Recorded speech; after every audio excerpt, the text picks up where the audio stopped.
Winners അക്കാഡമിയുടെ set chemistry ക്ലാസ്സിലേക്ക് നിങ്ങൾക്ക് സ്വാഗതം. ഇന്ന് ഈ ക്ലാസ്സിൽ ഡിസ്കസ് ചെയ്യാൻ പോകുന്നത് ഇൻഓർഗാനിക് കെമിസ്ട്രിയിലെ വളരെ ഇമ്പോർട്ടന്റ് ആയിട്ടുള്ള ഒരു ടോപ്പിക്കാണ് ബോറൈൻസ്. അതിനകത്ത് നിന്ന് ക്വസ്റ്റ്യൻസ് വരാൻ ചാൻസ് ഉള്ള രണ്ട് ഏരിയകളാണ് സ്റ്റിക്സ് നമ്പറും വെയ്റ്റ്സ് റൂളും. നമുക്ക് വെയ്റ്റ്സ് റൂൾ അനുസരിച്ച് ബോറൈൻസിനെ എങ്ങനെ ക്ലാസിഫൈ ചെയ്യുന്നു എന്ന് നോക്കാം. നമുക്കതിനെ ക്ലോസോ, നിഡോ, അരക്കിനോ, ഹൈപ്പോ, കൺജങ്ക്റ്റോ ബൊറൈൻസ് എന്ന് ക്ലാസിഫൈ ചെയ്യാം. ഇത് നമ്മൾ കണ്ടുപിടിക്കുന്നത് ഇതിനകത്തുള്ള സ്കെലിറ്റൽ ഇലക്ട്രോൺ പെയേഴ്സിന്റെ എണ്ണം നോക്കിയാണ്. സ്കെലിറ്റൽ ഇലക്ട്രോൺ പെയേഴ്സിന്റെ എണ്ണം n+1 ആണെന്നുണ്ടെങ്കിൽ അത് ക്ലോസോ ബൊറൈൻസും, n+2 ആണെന്നുണ്ടെങ്കിൽ അത് നിഡോ ബൊറൈൻസ്, n+3 ആണെന്നുണ്ടെങ്കിൽ അത് അരക്കിനോ ബൊറൈൻസ്, n+4 ആണെന്നുണ്ടെങ്കിൽ അത് ഹൈപ്പോ ബൊറൈൻസ്, n=m ആണെന്നുണ്ടെങ്കിൽ അത് കൺജങ്ക്റ്റോ ബൊറൈൻസ് ആയിരിക്കും. എങ്ങനെയാണ് നമ്മൾക്ക് ഈ സ്കെലിറ്റൽ ഇലക്ട്രോൺ പെയേഴ്സിന്റെ എണ്ണം കണ്ടുപിടിക്കുന്നത് നോക്കാം. ഉദാഹരണത്തിന് B2H6. B2H6നകത്ത് നമ്മൾ ഇതിനകത്തുള്ള ഹൈഡ്രജന്റെ പ്രത്യേകത എത്ര വെർട്ടെക്സ് ഉണ്ട് എന്ന് നോക്കണം. ആ എത്ര വെർട്ടെക്സ് ഉണ്ട് എന്ന് തീരുമാനിക്കുന്നത് ബോറോണിന്റെ എണ്ണമാണ്. അപ്പൊ ഒരു ബോറോൺ ഉണ്ടെങ്കിൽ ഒരു വെർട്ടെക്സ്, രണ്ട് ബോറോൺ ആണെന്നുണ്ടെങ്കിൽ രണ്ട് വെർട്ടെക്സ്. ആ വെർട്ടെക്സിന്റെ എണ്ണമാണ് n കൊണ്ട് റെപ്രസെന്റ് ചെയ്യുന്നത്. അപ്പൊ ഇവിടെ രണ്ട് ബോറോൺ ഉണ്ട്, അപ്പൊ രണ്ട് വെർട്ടെക്സ് ഉണ്ട്. അപ്പൊ n=2 ആണ്. ഇവിടെ n=2 ആണ്. ഇനി നമ്മൾ ഇതിനെ ഗ്രൂപ്പ് ചെയ്യും. ഓരോ വെർട്ടെക്സിനകത്തും ഓരോ ബോറോൺ ഓരോ ഹൈഡ്രജനുമായിട്ടായിരിക്കും കമ്പൈൻ ചെയ്തേക്കുന്നത്. ദാറ്റ് ഈസ് BH യൂണിറ്റ് ആയിട്ടായിരിക്കും എക്സിസ്റ്റ് ചെയ്യുന്നത്. അപ്പൊ BH യൂണിറ്റ് ആയിട്ട് എക്സിസ്റ്റ് ചെയ്യുകയാണെന്നുണ്ടെങ്കിൽ ബാക്കിയുള്ള ഹൈഡ്രജൻ അതൊന്നിയിൽ ബ്രിഡ്ജിങ് ആയിട്ടോ അല്ലെന്നുണ്ടെങ്കിൽ വേറെ അഡീഷണൽ ഹൈഡ്രജനോ ആയിട്ടായിരിക്കും എക്സിസ്റ്റ് ചെയ്യുന്നത്. ഇനി ഇതിനകത്ത് മനസ്സിലാക്കേണ്ടത് ഓരോ BH യൂണിറ്റും 2 ഇലക്ട്രോൺസിനെ പ്രൊവൈഡ് ചെയ്യും. ഓരോ BH യൂണിറ്റും 2 ഇലക്ട്രോൺസിനെ പ്രൊവൈഡ് ചെയ്യും. അങ്ങനെ ഇവിടെ രണ്ട് ബോറോൺ ഉണ്ട്, അതുകൊണ്ട് രണ്ട് വെർട്ടെക്സ് ഉണ്ട്. അപ്പൊ അതിൽ നമുക്ക് എന്ത് മനസ്സിലാക്കാം? എത്ര BH യൂണിറ്റ് ഉണ്ട്? 2 BH യൂണിറ്റ് ഉണ്ട്. അപ്പൊ നമുക്ക് എങ്ങനെ എഴുതാം? 2 BH യൂണിറ്റ്. അപ്പൊ ഈ മോളിക്യൂളിനകത്ത് 2 BH യൂണിറ്റ് ഉണ്ട്. ഓരോ യൂണിറ്റും 2 ഇലക്ട്രോൺസിനെ വീതം പ്രൊവൈഡ് ചെയ്യും. അപ്പൊ ടോട്ടൽ എത്ര ഇലക്ട്രോൺസ് ആയി? 4 ഇലക്ട്രോൺസ് ആയി.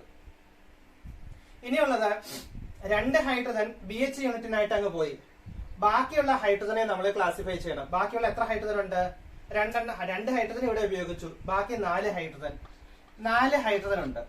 ഓരോ ഹൈഡ്രജനും ഓരോ ഇലക്ട്രോൺസിനെ പ്രൊവൈഡ് ചെയ്യും. അങ്ങനെ 4 ഹൈഡ്രജൻ എത്ര ഇലക്ട്രോൺസിനെ പ്രൊവൈഡ് ചെയ്യും? 4 ഇലക്ട്രോൺസിനെ പ്രൊവൈഡ് ചെയ്യും. അപ്പൊ ടോട്ടൽ ഈ കോമ്പൗണ്ടിനകത്തുള്ള ഇലക്ട്രോൺസ് എന്ന് പറയുന്നത് 8 ഇലക്ട്രോൺസ് ആണ്. മൊത്തം 8 ഇലക്ട്രോൺസ് ഉണ്ട്. അതായത് ഇതിനകത്ത് സ്കെലിറ്റൺ ഫോം ചെയ്യാൻ വേണ്ടി മൊത്തം എത്ര ഇലക്ട്രോൺസിനെ ഉപയോഗിച്ചിട്ടുണ്ട്? 8 ഇലക്ട്രോൺസിനെ ഉപയോഗിച്ചിട്ടുണ്ട്. അപ്പൊ 8 ഇലക്ട്രോൺസിനെ ഉപയോഗിച്ചിട്ടുണ്ടെങ്കിൽ അത് എത്ര പെയർ ആണ്? 4 പെയർ ആണ്. അപ്പൊ 4 പെയർ ഇലക്ട്രോൺസ് ഉണ്ട്. അപ്പൊ n എത്രയാണ്? 2. അപ്പൊ ഇവിടെ ഇതിൽ നിന്ന് n മൈനസ് ചെയ്യണം. ബാക്കി എത്ര ഉണ്ട്? ബാക്കി 2 ഉണ്ട്. അപ്പൊ 2 വെർട്ടെക്സ് ഉണ്ട്. അപ്പൊ 2 പെയർ അതിനുവേണ്ടി ഉപയോഗിക്കും. അപ്പൊ ബാക്കി എത്ര ഉണ്ട്? n+2 എന്ന് നമുക്ക് ഇതിനെ റെപ്രസെന്റ് ചെയ്യാം. അപ്പൊ 4 പെയർ ഉണ്ട്. അതിനകത്ത് 2 പെയർ എന്തിനു വേണ്ടി ഉപയോഗിക്കും? വെർട്ടെക്സ് ഫോം ചെയ്യാൻ വേണ്ടി ഉപയോഗിക്കും. അപ്പൊ ബാക്കിയുള്ള റിമൈനിങ് ഇലക്ട്രോൺസിന്റെ എണ്ണമാണ് നമ്മൾ ഈ കാണിച്ചിരിക്കുന്നത് 2 എന്ന് പറയുന്നത്. അപ്പൊ n+2 എന്ന് പറയുന്ന ഫോർമുലയാണ്. അപ്പൊ ഇത് n+2 ആണെന്നുണ്ടെങ്കിൽ ഇത് ഏത് തരത്തിലുള്ള ബോറൈൻ ആയിരിക്കും? നിഡോ ബൊറൈൻ ആയിരിക്കും. അപ്പൊ n+2 ആണെന്നുണ്ടെങ്കിൽ ഇത് ഏത് ബൊറൈൻ ആയിരിക്കും? നിഡോ ബൊറൈൻ. അപ്പൊ നിങ്ങൾ ആദ്യം ഇതിന്റെ ക്ലാസിഫിക്കേഷൻ നടക്കണം. എത്ര BH യൂണിറ്റ് ഉണ്ട്? അപ്പൊ നമുക്ക് ഈ കോമ്പൗണ്ടിനെ BH unit plus additional hydrogen ആയിട്ട് എഴുതാം. അപ്പൊ BH യൂണിറ്റ് എത്രയാണ്? BH 2 എണ്ണം ഉണ്ട്, BH2. ബാക്കിയുള്ള ഹൈഡ്രജൻ എത്രയാണ്? ബാക്കി H4. ഇതാണ് n. ഈ 2 എന്ന് പറയുന്നതാണ് ഇവിടുത്തെ n എന്ന് പറയുന്നത്. ഈ 4 എന്ന് പറയുന്നതാണ് നമ്മൾ ഇവിടെ ഉപയോഗിച്ചിരിക്കുന്ന m. ഈ 4 എന്ന് പറയുന്നതാണ് ഇവിടെ ഉപയോഗിച്ചിരിക്കുന്ന n. അപ്പൊ ഇത് ഏത് ഫോമിൽ വന്നു? n+2 എന്ന് പറയുന്ന ഫോമിൽ വന്നു. അപ്പൊ n+2 ഫോമിൽ വരികയാണെന്നുണ്ടെങ്കിൽ അത് ഏത് ബൊറൈൻ ആയിരിക്കും? ആ ബൊറൈനെ നമുക്ക് എങ്ങനെ ക്ലാസിഫൈ ചെയ്യാം? നിഡോ ബൊറൈൻ എന്ന് ക്ലാസിഫൈ ചെയ്യാം. അപ്പൊ ഓരോ BH യൂണിറ്റും 2 ഇലക്ട്രോൺസിനെ പ്രൊവൈഡ് ചെയ്യും. അങ്ങനെ ഇവിടെ 2 BH യൂണിറ്റ് ഉണ്ട്, അതുകൊണ്ട് 4 ഇലക്ട്രോൺസ്. പിന്നെ ബാക്കിയുള്ള എന്താണ്, അഡീഷണൽ ആയിട്ട് 4 ഹൈഡ്രജൻ. അത് ബ്രിഡ്ജിങ് ഹൈഡ്രജൻ ആയിട്ടോ അല്ലെങ്കിൽ ടെർമിനൽ ഹൈഡ്രജനോ ആയിട്ടായിരിക്കും എക്സിസ്റ്റ് ചെയ്യുന്നത്. ആ ഹൈഡ്രജൻ ഓരോന്നും ഓരോ ഇലക്ട്രോണിനെ പ്രൊവൈഡ് ചെയ്യും. അങ്ങനെ 4 ഹൈഡ്രജൻ വരുമ്പോഴത്തേക്കും 4 ഇലക്ട്രോൺസ് ആയി. ഇപ്പൊ മൊത്തം 8 ഇലക്ട്രോൺസ്. അതിനെ പെയർ ആക്കി മാറ്റണം. അപ്പൊ 8 ഇലക്ട്രോൺസിനെ പെയർ ആക്കുമ്പോൾ എത്ര പെയർ കിട്ടും? 4 പെയർ. എന്നിട്ട് നമ്മൾ ഈ 4 പെയറിനെ n പ്ലസ് എന്നുള്ള രീതിയിൽ കൊണ്ടുപോകണം. n എത്രയാണോ 2, അപ്പൊ ബാക്കി എത്ര വരും? 4ല് 2 എണ്ണം വരും. മൈനസ് ചെയ്യണം. 4 മൈനസ് n. അപ്പൊ അത്രയും പെയർ ആയിട്ട് എഴുതണം. അതിനെ n+2 ആയിട്ട് എഴുതാം. അപ്പൊ എന്തായിട്ട് മാറിയത്? നിഡോ ബൊറൈൻ ആയിട്ട് മാറും.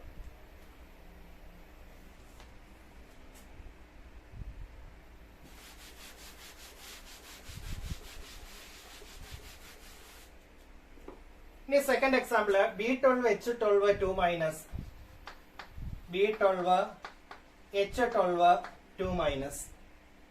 അപ്പൊ B12H12 2 മൈനസില് നമുക്ക് ഇതിനെ എങ്ങനെ എഴുതാം? BH12 എന്ന് എഴുതാം. BH12 എന്ന് എഴുതി കഴിഞ്ഞാൽ ബാക്കി 2 മൈനസ് ഉണ്ട്. അഡീഷണൽ ഹൈഡ്രജൻ ഒന്നും ഇല്ല. 12 BH യൂണിറ്റ്സ് ഉണ്ട്. Each BH unit provide 2 electrons. Therefore 12 BH unit provides 12 into 2, 24 electrons. That is 12 BH units. Appa 12 into 2, that is equal to 24. ഇനി പിന്നുള്ളത് ഹൈഡ്രജൻ, അഡീഷണൽ ഹൈഡ്രജൻ ഒന്നും ഇല്ല. മൈനസ് ചാർജ് ആണ് വരുന്നതെങ്കിൽ എത്ര മൈനസ് ചാർജ് ഉണ്ടോ അത്രയും കൂടി ഇലക്ട്രോൺസിനെ ആഡ് ചെയ്യണം. അപ്പൊ ഇവിടെ 2 മൈനസ് ചാർജ് ഉണ്ട്, അതുകൊണ്ട് എത്ര ഇലക്ട്രോൺസും കൂടെ ആഡ് ചെയ്യണം? 2 ഇലക്ട്രോൺസും കൂടെ ആഡ് ചെയ്യണം. അപ്പൊ plus number of electrons, number of negative charge, 2 electrons. ഇവിടെ അഡീഷണൽ ഹൈഡ്രജൻ ഇല്ല. പോസിറ്റീവ് ചാർജ് ആണ് വരുന്നതെങ്കിൽ അത്രയും ഇലക്ട്രോൺസ് മൈനസ് ചെയ്യണം. അപ്പൊ പോസിറ്റീവ് ചാർജ് ആണ് വരുന്നതെങ്കിൽ അത്രയും ഇലക്ട്രോൺസ് മൈനസ് ചെയ്യണം. നെഗറ്റീവ് ചാർജ് ആണ് വരുന്നതെങ്കിൽ അത്രയും ഇലക്ട്രോൺസ് ആഡ് ചെയ്യണം. അപ്പൊ ഇത് എത്ര വരും? 26 ഇലക്ട്രോൺസ്. അപ്പൊ 26 ആകുമ്പം ഇത് എത്ര പെയറായിട്ട് എഴുതാം? 13 pair, 13 pair of electrons. n എത്രയാണ്? 12. n 12 ആണ്. അപ്പൊ ഇതിനെ നമുക്ക് മൈനസ് ചെയ്യാം. 13 മൈനസ് 12, അപ്പൊ എത്ര വരും? 1 വരും. അപ്പൊ നമുക്ക് ഇതിനെ എന്തായിട്ട് എഴുതാം? n+1 ആയിട്ട് എഴുതാം. n+1. അപ്പൊ n+1 ആണെന്നുണ്ടെങ്കിൽ ഈ ബൊറൈൻ ഏതാണ്? ക്ലോസോ ബൊറൈൻ. അപ്പൊ ഇത് കറസ്പോൺസ് ടു ക്ലോസോ ബൊറൈൻ. മനസ്സിലായോ? ഇവിടെ നമ്മള് B12H12 2 മൈനസ് ആണ്. അപ്പൊ അതിനെ നമ്മൾ BH യൂണിറ്റ് ആയിട്ട് എഴുതി. അപ്പൊ BH യൂണിറ്റ് എത്ര എണ്ണം വരും? 12 BH യൂണിറ്റ്സ് വരും. BH യൂണിറ്റ് ഒരു ബോറോൺ ഉണ്ട്, അതിന്റെ കൂടെ H കാണും. അപ്പൊ ആ BH യൂണിറ്റിനെ നമ്മൾ എഴുതി. അത് 12, 2 മൈനസ് അഡീഷണൽ ആയിട്ട് അതിനകത്തുള്ളൊരു നെഗറ്റീവ് ചാർജ് ആണ്. അപ്പൊ ഓരോ BH യൂണിറ്റും 2 ഇലക്ട്രോൺസിനെ പ്രൊവൈഡ് ചെയ്യും. അപ്പൊ 12 BH യൂണിറ്റ്സ് എത്ര ഇലക്ട്രോൺസിനെ പ്രൊവൈഡ് ചെയ്യും? 24 ഇലക്ട്രോൺസിനെ പ്രൊവൈഡ് ചെയ്യും. പിന്നുള്ളത് 2 നെഗറ്റീവ് ചാർജ് ആണ്. അപ്പൊ നെഗറ്റീവ് ചാർജ് വരികയാണെന്നുണ്ടെങ്കിൽ ആ ചാർജ് എത്ര ചാർജ് ഉണ്ടോ അത്രയും ഇലക്ട്രോൺസിന്റെ എണ്ണം കൂട്ടണം. അപ്പൊ 26 ഇലക്ട്രോൺസ് ആയി. ഇനി അതിനെ നമ്മൾ പെയർ ആക്കി മാറ്റും. അപ്പൊ 26 ഇലക്ട്രോൺസ് എന്ന് പറയുന്നത് 13 പെയർ. അതിൽ നിന്ന് നമ്മൾ ഇതിനകത്തുള്ള n മൈനസ് ചെയ്യണം. അപ്പൊ 12 മൈനസ് ചെയ്യും. അപ്പൊ 13 മൈനസ് 12 എത്രയാണ്? 1 വരും. അപ്പൊ നമ്മൾ അതിന് n+1 എന്നുള്ള ഫോമാറ്റിലാണ്. അപ്പൊ n+1 ആണെന്നുണ്ടെങ്കിൽ അത് ഏതാണ്? ക്ലോസോ ബൊറൈൻ ആണ്. നമുക്ക് അടുത്ത എക്സാമ്പിൾ നോക്കാം.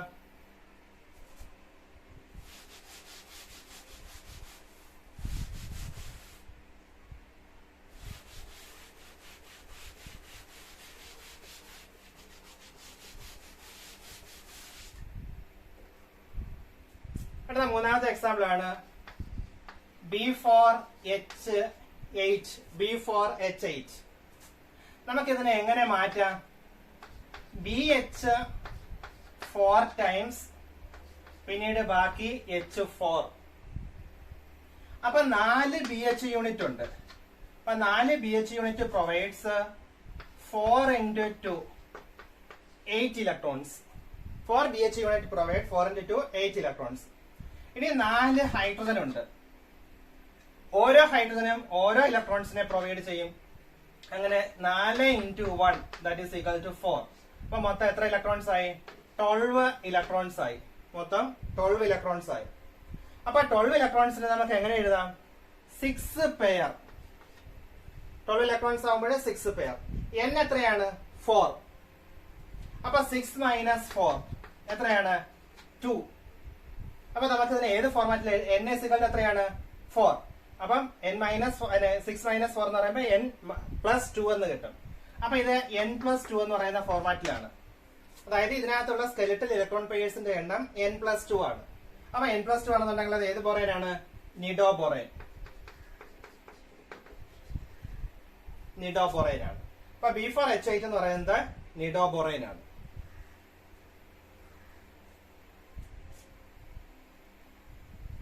അപ്പൊ അടുത്തൊരു എക്സാമ്പിൾ നോക്കാം.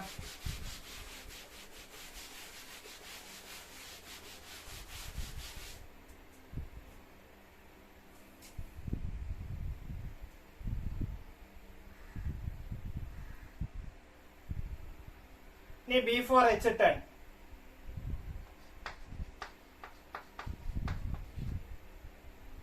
B4H10. അപ്പൊ ഇതിനെ നമുക്ക് എങ്ങനെ എഴുതാം? BH4 ടൈംസ് H എത്ര വരും? 6. അപ്പൊ 4 BH unit provide electrons 4 into 2 that is equal to 8. പിന്നെയുള്ളത് 6 ഹൈഡ്രജൻ ആണ്. 6 ഹൈഡ്രജൻ 6 into 1 ഇലക്ട്രോൺസിനെ പ്രൊവൈഡ് ചെയ്യും 6. Total 14 electrons. Total 14 electrons. അതിന് നമുക്ക് എത്ര പെയറായിട്ട് എഴുതാം? 7 പെയർ. ഇനി ഇതിൽ നിന്നും n മൈനസ് ചെയ്യണം. എത്ര വരും? 7 minus 4. n is equal to 4. അപ്പൊ 7 മൈനസ് 4 എത്ര വരും? 3. അപ്പൊ ഇതിനെ നമുക്ക് എങ്ങനെ എഴുതാം? n പ്ലസ് 3 എന്ന് എഴുതാം. 7നെ നമുക്ക് എങ്ങനെ എഴുതാം? n plus 3. അപ്പൊ n പ്ലസ് 3 വരികയാണെന്നുണ്ടെങ്കിൽ ഏത് ബൊറേനാണ്? അരക്കിനോ ബൊറേൻ. അപ്പൊ ഇതിന്റെ ക്ലാസിഫിക്കേഷൻ പറയുന്നത് അരക്കിനോ ബൊറേൻ. ഇനി ബാക്കി എക്സാമ്പിൾ നിങ്ങളൊന്ന് ചെയ്ത് നോക്കിയേ, കിട്ടുന്നുണ്ടോ എന്നറിയാം. അടുത്തൊരു ടോപ്പിക് എന്ന് പറയുന്നത് ക്വസ്റ്റ്യൻസ് വരാൻ ചാൻസ് ഉള്ളതാണ്. UV വിസിബിൾ സ്പെക്ട്രോസ്കോപ്പിയിൽ കാൽക്കുലേഷൻ ഓഫ് ലാംഡ മാക്സ്. ഇതുപോലെയുള്ള ഏതെങ്കിലും ഒരു കോമ്പൗണ്ട് തന്നിട്ട് ഇതിന് UV വിസിബിൾ സ്പെക്ട്രോസ്കോപ്പി അല്ലെങ്കിൽ സ്പെക്ട്രം റെക്കോർഡ് ചെയ്യുമ്പോൾ അതിന്റെ ലാംഡ മാക്സ് എത്ര കിട്ടും? അതായത് കാൽക്കുലേഷൻ ഓഫ് ലാംഡ മാക്സ്. നമുക്കത് എളുപ്പത്തില് വുഡ്വേർഡ് ആൻഡ് ഫിസർ റൂൾസ് ഉപയോഗിച്ചുകൊണ്ട്, എംപിരിക്കൽ ആയിട്ടുള്ള റൂൾ ഉപയോഗിച്ചുകൊണ്ട് നമുക്ക് കണ്ടുപിടിക്കാൻ പറ്റും. Woodward Fieser rule. Woodward Fieser rule ഉപയോഗിച്ചുകൊണ്ട് നമുക്ക് ഈ കോമ്പൗണ്ടിന്റെ ലാംഡ മാക്സ്, അതായത് UV വിസിബിൾ സ്പെക്ട്രം എടുത്തു കഴിഞ്ഞാൽ അതിന്റെ അബ്സോർപ്ഷൻ എത്രയാണ്, മാക്സിമം അബ്സോർപ്ഷൻ കിട്ടുന്ന വേവ് ലെങ്ത് കണ്ടുപിടിക്കാൻ പറ്റും. ഇതൊരു എംപിരിക്കൽ റൂളാണ്. നമ്മൾ ആക്ച്വൽ ആയിട്ട് അത് ചെയ്തു കഴിഞ്ഞാൽ ചെറിയ വ്യത്യാസങ്ങൾ ഉണ്ടാകും. 1 നാനോമീറ്ററോ അല്ലെങ്കിൽ 2 നാനോമീറ്ററോ വ്യത്യാസം ഉണ്ടാകും. നമ്മൾ ഇതിന് ചില അസംഷൻസിന്റെ അടിസ്ഥാനത്തിലാണ് നമ്മൾ ഇത് കണ്ടുപിടിക്കുന്നത്. അതിന്റെ ബേസ് വാല്യൂ 214 നാനോമീറ്റർ ആണ്. ബേസ് വാല്യൂ എന്ന് പറയുന്നത് ഒരു കോൺജുഗേറ്റഡ് ഡൈൻ ആയിരിക്കണം. അതായത് ഓൾട്ടർനേറ്റ് ഡബിൾ ബോണ്ട് ഉള്ള ഒരു കോമ്പൗണ്ട് ആയിരിക്കണം. അപ്പൊ ഇതിലെ കോൺജുഗേറ്റഡ് ഡബിൾ ബോണ്ട് ആണ്. ഈ സിംഗിൾ ബോണ്ട് കഴിഞ്ഞ് വീണ്ടും ഡബിൾ ബോണ്ട്, ഇവിടെയും സിംഗിൾ ബോണ്ട് കഴിഞ്ഞ് ഡബിൾ ബോണ്ട്, ഇവിടെയും ഓൾട്ടർനേറ്റ് ഡബിൾ ബോണ്ട് ആണ്. ഇത് നോക്കിക്കഴിഞ്ഞാൽ ഇവിടെ ആൾട്ടർനേറ്റ് വരും, ഇവിടെ ഓൾട്ടർനേറ്റ് വരും. അങ്ങനെ വരികയാണെന്നുണ്ടെങ്കിൽ നമുക്കതിന് 214 നാനോമീറ്റർ, അത് മാത്രമേ ഉള്ളൂ എങ്കിൽ 214 നാനോമീറ്റർ ആയിരിക്കും അത് അബ്സർവ് ചെയ്യുന്ന വേവ് ലെങ്ത്. ഇനി ഡബിൾ ബോണ്ട് ഇവിടെ നോക്കിക്കഴിഞ്ഞാൽ ഇവിടെ ഒരു കോൺജുഗേറ്റഡ് ഡബിൾ ബോണ്ട് ഉണ്ട്. ഇത്രയും 214 നാനോമീറ്ററിൽ അബ്സർവ് ചെയ്ത് കഴിഞ്ഞാൽ വീണ്ടും ഒരു ഡബിൾ ബോണ്ടും കൂടെ വരുമ്പോഴത്തേക്ക് wave length of absorption increase ചെയ്യും. പിന്നെ വീണ്ടും ഒരു ഡബിൾ ബോണ്ട് വരും. അതിനെ നമ്മൾ പറയും ഡബിൾ ബോണ്ട് എക്സ്റ്റെൻഡിങ് കോൺജുഗേഷൻ എന്ന് പറയും. ഇത് ഒരു ഡബിൾ ബോണ്ട് എക്സ്റ്റെൻഡ്, ഇപ്പൊ ഇതാണ് നമ്മൾ കൺസിഡർ, ഇത്രയും മാത്രമേ നമ്മൾ കൺസിഡർ ചെയ്യുന്നുള്ളൂ എങ്കിൽ നമ്മൾ അത് കോൺജുഗേറ്റഡ് ഡൈൻ. ഇപ്പൊ ഇവിടെ വീണ്ടും ഒരു ഓൾട്ടർനേറ്റീവ് ഡബിൾ ബോണ്ട് കൂടെ ഉണ്ട്. അപ്പൊ നമ്മൾ പറയും എക്സ്റ്റെൻഡഡ് കോൺജുഗേഷൻ എന്ന് പറയും. ഡബിൾ ബോണ്ട് എക്സ്റ്റെൻഡ് ചെയ്തു കോൺജുഗേറ്റഡ് പൊസിഷനിൽ.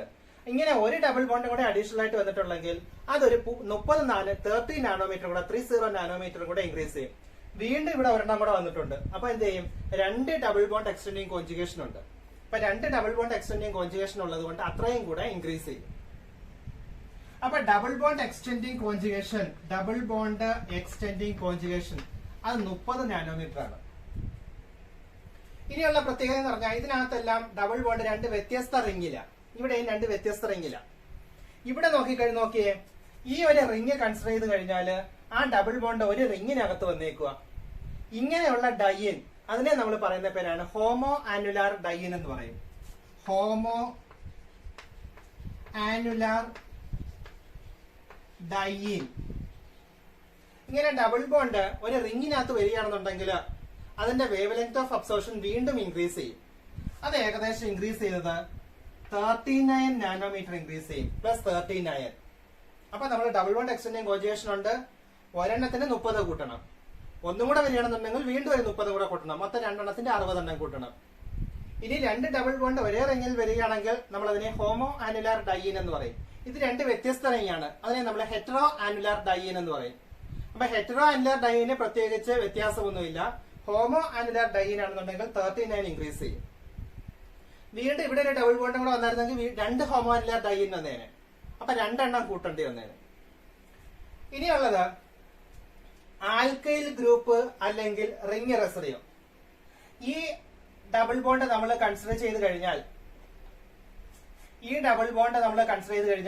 ഇതൊരു റിംഗ് റെസിഡിയോ ആണ്, ഇതൊരു റിംഗ് റെസിഡിയോ ആണ്, ഇതൊരു റിംഗ് റെസിഡിയോ ആണ്. അപ്പൊ ഈ ഡബിൾ ബോണ്ടുമായിട്ട് അസോസിയേറ്റ് ചെയ്ത് 3 റിംഗ് റെസിഡിയോ ഉണ്ട്. ഇവിടെ നോക്കുകയാണെന്നുണ്ടെങ്കിൽ ഇതൊരു റിംഗ് റെസിഡിയോ, ഇതൊരു റിംഗ് റെസിഡിയോ, ഇതൊരു റിംഗ് റെസിഡിയോ, ഇത് വേറൊരു റിംഗ് റെസിഡിയോ. കാരണം ഡബിൾ ബോണ്ടുമായിട്ട് അസോസിയേറ്റ് ചെയ്ത് നിൽക്കുക. അപ്പൊ ഡബിൾ ബോണ്ടുമായിട്ട് ബന്ധപ്പെട്ട് നിൽക്കുന്ന സബ്സ്റ്റിറ്റ്യൂവൻസ് ഈ ഡബിൾ ബോണ്ടിന്റെ എനർജിയെ അഫക്ട് ചെയ്യും. അപ്പൊ അതുകൊണ്ടാണ് അതിന്റെ wavelength of absorption increase ചെയ്യുന്നത്. ഇവിടെ നോക്കിക്കഴിഞ്ഞാല് ഇതൊരു ഡബിൾ റിംഗ് റെസിഡിയോ, ഇതൊരു റിംഗ് റെസിഡിയോ, ഇതൊരു റിംഗ് റെസിഡിയോ, ഇതൊരു റിംഗ് റെസിഡിയോ, ഇതൊരു റിംഗ് റെസിഡിയോ. ഇങ്ങനെ റിംഗ് റെസിഡിയോ വരാം, അല്ലെന്നുണ്ടെങ്കിൽ ആൽക്കൈൽ ഗ്രൂപ്പ് വരാം. അപ്പൊ റിംഗ് റെസിഡിയോ ആണ് വരുന്നതെങ്കിൽ റിംഗ് റെസിഡിയോ, അല്ലെന്നുണ്ടെങ്കിൽ ആൽക്കൈൽ ഗ്രൂപ്പ് വരികയാണെന്നുണ്ടെങ്കിൽ അതിന് +5 കൂടെ കൂട്ടണം. ഓരോന്നിനും +5 കൂടെ കൂടും. ഓരോ റിംഗ് റെസിഡിയോനും +5 വീതം വേവ് ലെങ്ത് ഇൻക്രീസ് ചെയ്യും. ഓരോ റിംഗ് റെസിഡിയോനും +5 വീതം വേവ് ലെങ്ത് ഇൻക്രീസ് ചെയ്യും. പിന്നെ ഉള്ളതെന്ന് പറയുന്നത്, അത്യാവശ്യമായിട്ട് ഇതിനകത്ത് മനസ്സിലാക്കേണ്ടതെന്ന് പറയുന്നത്, ഈ ഡബിൾ ബോണ്ട് ഈ ഒരു റിംഗ് നമ്മൾ കൺസിഡർ ചെയ്യുകയാണെന്നുണ്ടെങ്കിൽ റിംഗിന്റെ പുറത്തേക്കാണ്. നമ്മൾ പറയും എക്സോസൈക്ലിക് ഡബിൾ ബോണ്ട് എന്ന് പറയും. ഇവിടെ ഒരു എക്സോസൈക്ലിക് ഡബിൾ ബോണ്ട് ഉണ്ട്, ഇവിടെയും ഈ റിംഗിന്റെ പുറത്തേക്കാണ്. അപ്പൊ ഈ റിംഗാണ് കൺസിഡർ ചെയ്യുന്നതെങ്കിൽ ഇവിടുത്തെ പുറത്തേക്ക്, ഇതൊന്നും നോക്കുന്നില്ല നമ്മള്. അപ്പൊ ഇതിന്റെ പുറത്തേക്കാണ്. അപ്പൊ ഇത് എക്സോസൈക്ലിക് ഡബിൾ ബോണ്ട് ആണ്. ഈ റിംഗ് നോക്കുകയാണെന്നുണ്ടെങ്കിൽ, ഈ ഒരു സിസ്റ്റം നോക്കുകയാണെന്നുണ്ടെങ്കിൽ ഈ റിംഗിന് പുറത്തേക്കാണ് ഈ ഡബിൾ ബോണ്ട്. അപ്പൊ ഇതൊരു എക്സോസൈക്ലിക് ഡബിൾ ബോണ്ട് ആണ്. ഈ റിംഗ് ആണ് കൺസിഡർ ചെയ്യുന്നതെങ്കിൽ ഇത് എക്സോസൈക്ലിക് ഡബിൾ ബോണ്ട് ആണ്. ഈ റിംഗ് ആണ് കൺസിഡർ ചെയ്യുന്നതെങ്കിൽ ഇത് എക്സോസൈക്ലിക് ഡബിൾ ബോണ്ട് ആണ്. അപ്പൊ എത്ര എക്സോസൈക്ലിക് ഡബിൾ ബോണ്ട് വരും? 3 എക്സോസൈക്ലിക് ഡബിൾ ബോണ്ട് വരും. അങ്ങനെ ഓരോ എക്സോസൈക്ലിക് ഡബിൾ ബോണ്ട് +5 വീതം ഇൻക്രീസ് ചെയ്യും. അപ്പൊ എക്സോസൈക്ലിക് ഡബിൾ ബോണ്ട്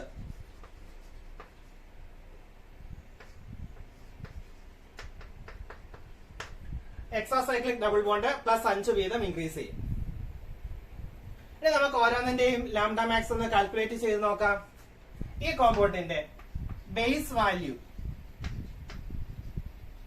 എത്രയാണ്? 214 നാനോമീറ്റർ. അപ്പൊ ചില ടെക്സ്റ്റിനകത്തൊക്കെ 215 ആയിരിക്കും, അത് പ്രശ്നമില്ല. 214 അല്ലെങ്കിൽ 215 ഇട്ട് കാൽക്കുലേറ്റ് ചെയ്യാം. അപ്പൊ നിങ്ങൾ പല ടെക്സ്റ്റുകൾ ഫോളോ ചെയ്യുന്നതിനനുസരിച്ച് ചെറിയ വ്യത്യാസം വരും. +1 അല്ലെങ്കിൽ +2 എന്ന് പറയുന്ന ഒരു ചെറിയ വേരിയേഷൻസ് വരുന്നുണ്ട്. ആ വേരിയേഷൻസ് ഇതിനകത്ത് അഫക്ട് ചെയ്യുന്നില്ല. അപ്പൊ നമുക്ക് ആൻസർ വരുമ്പോൾ ലാർജ് ഡിഫറൻസ് ഉള്ള വ്യത്യാസങ്ങളുള്ളതായിരിക്കും വരുന്നത്. അപ്പൊ ആ നിങ്ങൾ കാൽക്കുലേറ്റ് ചെയ്യുന്ന വാല്യൂ അനുസരിച്ചുകൊണ്ടുള്ള ഒരു വാല്യൂ നമുക്ക് അതിൽ നിന്ന് മനസ്സിലാക്കാൻ പറ്റും. കാരണം പല ടെക്സ്റ്റുകൾ, സ്റ്റാൻഡേർഡ് ടെക്സ്റ്റുകൾ ആയാൽ പോലും അതിനകത്ത് ചിലടത്ത് 216 ആണ് ബേസ് വാല്യൂ ആയിട്ട് കൊടുത്തേക്കുന്നത്. ചില ടെക്സ്റ്റിനകത്ത് 215 ബേസ് വാല്യൂ ആയിട്ട് കൊടുത്തിട്ടുണ്ട്. അപ്പൊ അതുകൊണ്ട് അതൊരു പ്രശ്നമല്ല. ഇതിനകത്ത് ചെറിയ വ്യത്യാസം അങ്ങോട്ടും ഇങ്ങോട്ടും ഒക്കെ വരും. അപ്പൊ ഞാൻ എടുത്തിരിക്കുന്ന വാല്യൂ 214 ആണ്. കാരണം എക്സ്പെരിമെന്റൽ വാല്യൂമായിട്ട് ക്ലോസ് ആയിട്ട് വരുന്നത് ഈ 214 എടുക്കുമ്പോൾ മോസ്റ്റ് ക്ലോസ് ആയിട്ട് വരുന്നുണ്ട്. അപ്പൊ 214 വരും. പിന്നെ ഉള്ളതെന്ന് പറയുന്നത് ഇതിനകത്ത് റിംഗ് റെസിഡ്യൂ.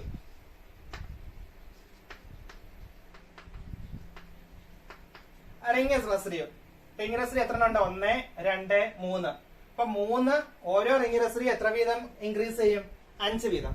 അപ്പം 3 റിംഗ് റെസിഡ്യൂവിന് എത്രയായിരിക്കും? 15 വരും. ഇനിയുള്ളത് എക്സോസൈക്ലിക് ഡബിൾ ബോണ്ട് ആണ്. ഇതൊരു എക്സോസൈക്ലിക് ഡബിൾ ബോണ്ട് ആണ്. അപ്പൊ എക്സോസൈക്ലിക് ഡബിൾ ബോണ്ട് അതിനും 5 വരും. അപ്പൊ മൊത്തം ഇതിന്റെ വേവ് ലെങ്ത് ഓഫ് അബ്സോർപ്ഷൻ എന്ന് പറയുന്നത് ഇതെല്ലാം കൂടെ കൂട്ടണം. 5 + 5 + 14 വരും. 113 234 നാനോമീറ്റർ. ഇതിന്റെ ലാംഡ മാക്സ് എന്ന് പറയുന്നത് 234 നാനോമീറ്റർ ആണ്. ഇനി നമുക്ക് ഇതിന്റെ കണ്ടുപിടിക്കാം. ഇതിന്റെ ബേസ് വാല്യൂ 214 ആണ്. പിന്നെ നമ്മൾ എന്തോ നോക്കുന്നത്, റിംഗ് റെസിഡ്യൂ നോക്കാം. 1 2 3 റിംഗ് റെസിഡ്യൂ, ഇതേപോലെയുള്ള റിംഗ് റെസിഡ്യൂ. അപ്പൊ 3 റിംഗ് റെസിഡ്യൂ ഉണ്ട്. 3 റിംഗ് റെസിഡ്യൂ. അപ്പൊ 3 ഓരോ റിംഗ് റെസിഡ്യൂയും 5 വീതം ഇൻക്രീസ് ചെയ്യും. അപ്പൊ 3 ആവുമ്പോൾ 3 5 15 15. പിന്നെ ഉള്ളത് ഒരു എക്സോസൈക്ലിക് ഡബിൾ ബോണ്ട് ആണ്. എക്സോസൈക്ലിക് ഡബിൾ ബോണ്ട് അത് എത്രയാണ്? ഒരെണ്ണം ഉണ്ട്, 5 ഇൻക്രീസ് ചെയ്യും. എക്സോസൈക്ലിക് ഡബിൾ ബോണ്ട് ഒരെണ്ണം ഉണ്ട്, അത് 5 ഇൻക്രീസ് ചെയ്യും. പിന്നെ ഉള്ളത് ഏതാണ്? വേറെ ഏതെങ്കിലും ഉണ്ടോ? ഹോമോ ആനുലാർ അല്ല. പിന്നെ ആൽക്കൈൽ സബ്സ്റ്റിറ്റ്യൂവൻസ് ഇല്ല. പിന്നെ ഈ ഒരു റിംഗ് റെസിഡ്യൂ ആണ് CH3CH2O. CH3CH2O വന്നു കഴിഞ്ഞാല് അത് ഏകദേശം +6 ഇൻക്രീസ് ചെയ്യും. CH3CH2O ഇത് +6 ആണ്. അപ്പൊ ഇതിന്റെ മൊത്തം എത്ര വരും? 6 + 5 11 11 + 5 16 16 + 4 20 0 2 + 1 3 + 1 4 240 വരും. ഇതിന്റെ ലാംഡ മാക്സ് എന്ന് പറയുന്നത് 240 നാനോമീറ്റർ ആയിരിക്കും. ഇനി ഇതിന്റെ നോക്കാം. ബേസ് വാല്യൂ എന്ന് പറയുന്നത് 214 തന്നെയാണ്. പിന്നെ ഒരു ഹോമോ ആനുലാർ ഡൈയിൻ ഉണ്ട്.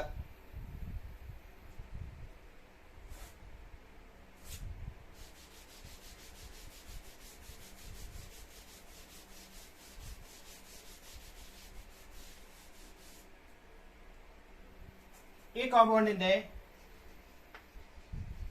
Base value 240 nanometre. പിന്നെ ഉള്ളത് ഹോമോ ആനുലാർ ഡൈയിന്. അത് നമ്മൾ നോക്കുന്നത് ഈ റിംഗ് നോക്കും. ഒരു റിംഗിനകത്ത് 2 ഡബിൾ ബോണ്ട് വന്നിട്ടുണ്ട്. അപ്പൊ ഹോമോ ആനുലാർ ഡൈയിൻ ആണെന്നുണ്ടെങ്കിൽ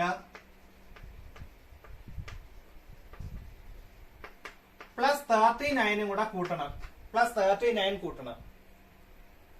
നമ്മൾ അത് നോക്കിക്കഴിഞ്ഞാൽ പിന്നീട് ഇത് ഇമ്പോർട്ടന്റ് ആയിട്ടുള്ള factor double bond extending conjugation ആണ്. അപ്പൊ നമ്മൾ ഇതാണ് കോൺജുഗേറ്റഡ് ഡബിൾ ബോണ്ട് ആയിട്ട് എടുക്കുന്നതെങ്കിൽ ഇത് രണ്ടും ഡബിൾ ബോണ്ട് എക്സ്റ്റൻഷൻ ആണ്. അപ്പൊ 2 ഡബിൾ ബോണ്ട് എക്സ്റ്റെൻഡിങ് കോൺജുഗേഷൻ ഉണ്ട്. അപ്പൊ 2 ഡബിൾ ബോണ്ട് എക്സ്റ്റെൻഡിങ് കോൺജുഗേഷൻ. അപ്പൊ 2 × 30 വരും.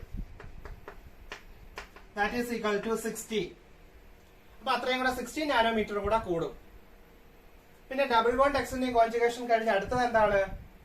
Ring residue. റിംഗ് റെസിഡ്യൂ എന്ന് പറയുമ്പോൾ ഈ ഒരു കോൺജുഗേറ്റ് ഡബിൾ ബോണ്ടിനകത്തോട്ട് ആരൊക്കെ ജോയിൻ ചെയ്തിട്ടുണ്ട്. അപ്പൊ ഈ ഒരു ഇവിടെ ഒരു റിംഗ് അതിന്റെ റെസിഡ്യൂ വന്നിട്ടുണ്ട്, ഇവിടെ ഒരു റിംഗ് റെസിഡ്യൂ വന്നിട്ടുണ്ട്, ഇവിടെ റിംഗ് റെസിഡ്യൂ, ഇവിടെ റിംഗ് റെസിഡ്യൂ, ഇവിടെ റിംഗ് റെസിഡ്യൂ, 5 എണ്ണം ഉണ്ട്. അപ്പൊ റിംഗ് റെസിഡ്യൂ